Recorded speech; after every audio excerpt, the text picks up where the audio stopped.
As we gather here today for the first ever Maldives Travel Conference, Women's Edition, I'm filled with a profound sense of excitement and purpose. This event marks not just a conference, but the beginning of a movement to address the challenges faced by women in tourism industry, to amplify their voices, and to drive real change. Our journey today is unique, with all female panelists representing diverse segments of the tourism industry. You might be wondering, why are there men in the women's edition, in the audience? But you see, to bring change, we cannot do this alone. Women only cannot bring this change. We need the support of everyone. We need leaders and stakeholders to understand the situation and listen to what we have to say. And thus, we have some of those in the audience who could possibly have a positive influence in some way to bring some change. This conference aims to shine a spotlight on the crucial issues affecting women in the tourism industry, particularly those striving to break through into the leadership roles. We're here to discuss, to challenge, and to reimagine the future of women in this vital industry. And also post this event, we plan to publish a report based on the discussions here today. I want to extend my heartfelt gratitude to the Government of Maldives for their unwavering support, and His Excellency President Dr. PSMNEWS has shown a deep commitment to women's rights and development, dedicating an entire chapter of his manifesto to the cause. We're deeply honored to have Her Excellency, Madam Sajida Mohammed, First Lady of the Republic of Maldives, today as the chief guest, a testament to the importance our leaders place on the empowerment of women. I eagerly look forward for his speech in a short while. Also, none of this would be possible without the generous support of our sponsors. I'd like to thank especially our main sponsor, MSCL, our venue partner, Gen Malim Maldives by Shangri-La, our digital partner, Diragu, our associate partners, Maldives Islamic Bank, The Hawks, Resort Life, Eliam Maldives. Your commitment to gender equality and the empowerment of women is truly commendable. Let me also appreciate the support by Spa Salon and the Mars Company towards our cause. Not to forget the support received by High Rise for the event management today. I'd also like to thank the other tourism associations, MATI, NBAM, NHGAM. With all of these associations are segments that lack women. I think I missed our endorsement partners who are obviously very supportive. I'm thankful to WIM, Women in Management, Women on Boards, and Women Entrepreneurs Association Maldives, who have supported this conference, and they're present here as well. At the launching event of Tourism Statistics Survey 2024, back in February, I was not surprised, but alarmed at the low rate of women representation. These discussions are crucial because the statistics are worrisome. Less than 5% of the tourism industry is represented by women. This glaring gender disparity demands our immediate attention. I highlighted on this issue back then also, and I'm very happy to be taking some action towards addressing it today. The reasons behind this major disparity are complex and deeply rooted in our society. We must also address the elephant in the room, the societal taboo that persists when it comes to women working in resorts. And thus, today, we will be diving into two critical topics: women in management, addressing the gender disparity, and women in tourism, combating the societal stigma. Today, we want to hear directly from the women who are living these experiences. Your voices, your stories, and your insights will be the driving force behind the change we seek to make. We need to raise these issues to policymakers, stakeholders, and industry leaders to bring about meaningful change and meaningful progress for women in tourism.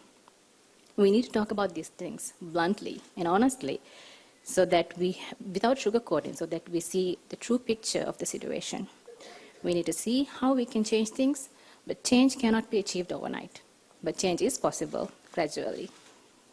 What we have here is not just a local issue, it's a global one as well, but together we can create a future where women are not just participants in the tourism industry, but also leaders, innovators, and trailblazers.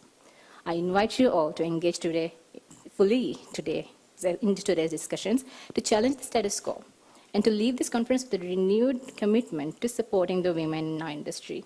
Together, we can close the gender gap and combat the societal stigma We can also build a tourism industry that truly reflects the talent and potential of all its people, not just women, not just men, but everyone. Like I mentioned in the beginning, this event marks not just a conference, it's a movement, it's the beginning of a movement. And hopefully, we will continue this dialogue in different parts of Maldives, inshallah. Thank you all for joining us.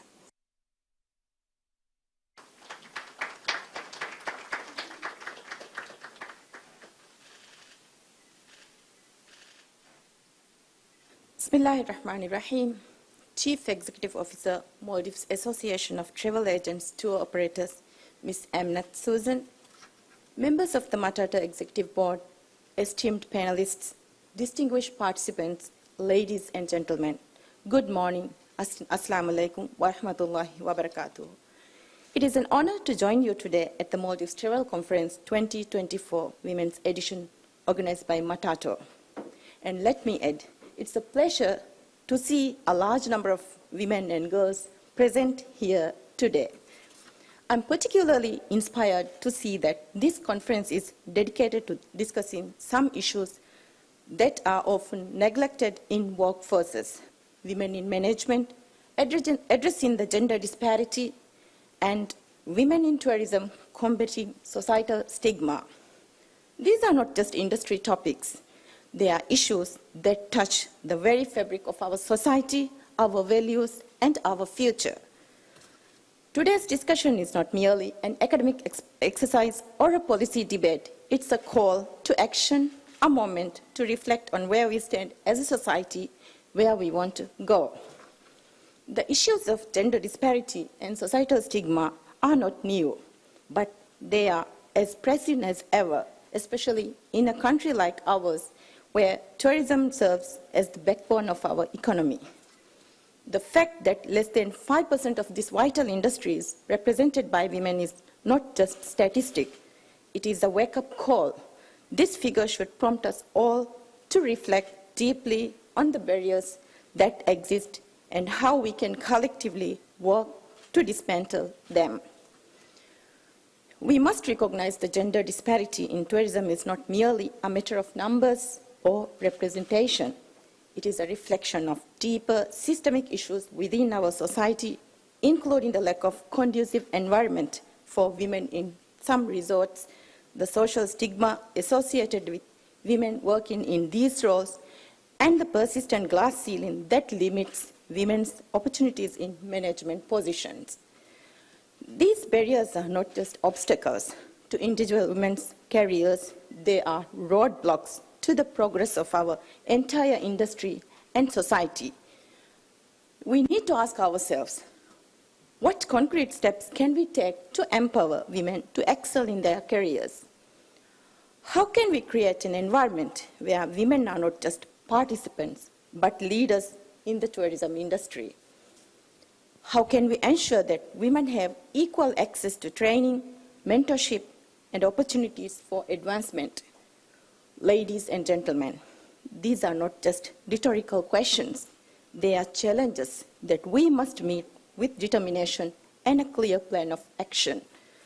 More than 50 years in a successful and thriving tourism industry in the country, yet the societal stigma surrounding women working in resorts remains a critical issue we must address head-on. It is an unfortunate reality that many women face judgment for choosing to work in tourism, particularly in resort settings. We need to shift this narrative. Any work, when done with integrity, professionalism, and dedication, is honorable. It is crucial to raise awareness and educate our communities about the importance of women's participation in tourism sector. Many international chains have stringent policies against harassment and ensure fair treatment of all staff, regardless of gender. These practices should serve as a guideline for us to find solutions work for our country and society.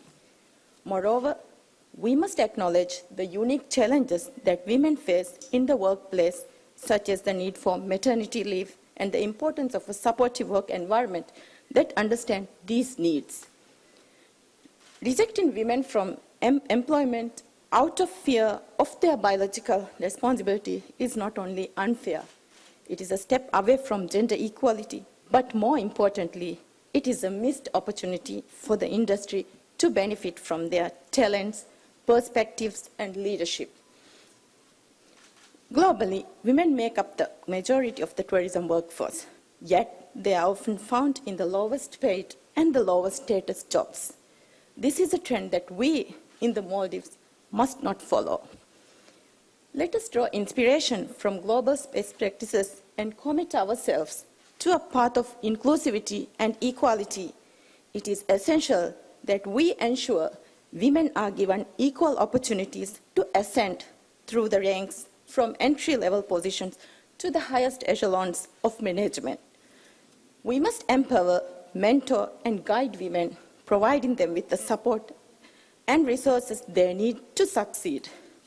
We must look to countries and organizations that have successfully implemented policies and programs that support gender equality, women's advancement in tourism, and adapt these strategies to our own context. Today, we are not here just to talk about these issues, but to take decisive action.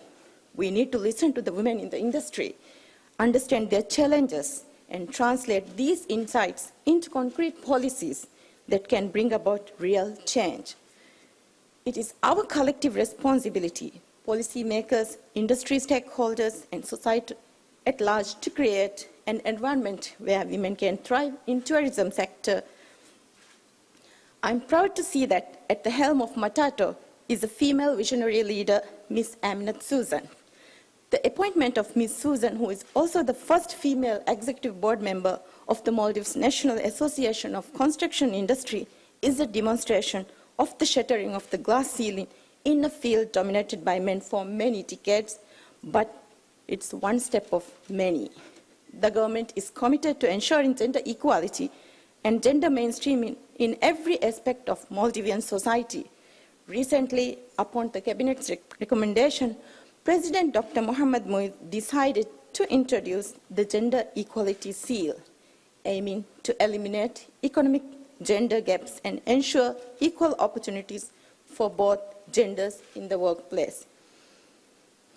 Ladies and gentlemen, I'm confident that with the insights shared today and the commitment of everyone in this room, we can make meaningful strides towards reducing the gender disparity in our tourism industry.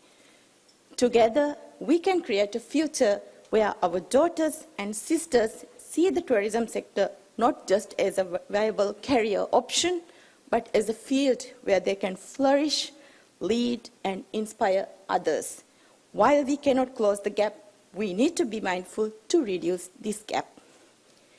As we move forward with today's discussion and deliberations, I urge all of you to keep in mind the broader implications of your work. The changes we advocate for today will not only impact the lives of individual women, but will also shape the future of our society and our nation.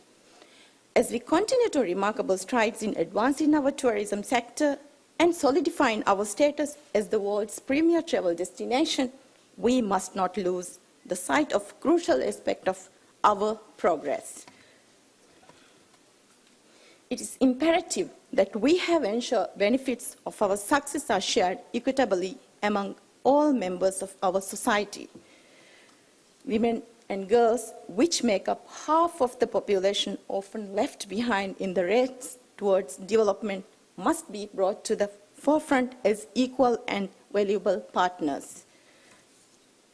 Let us commit to making the Maldives a leader in gender equality within the tourism industry, setting an example for the rest of the world to follow. Thank you once again for your dedication to these important issues, and I wish you a productive discussion ahead. Thank you.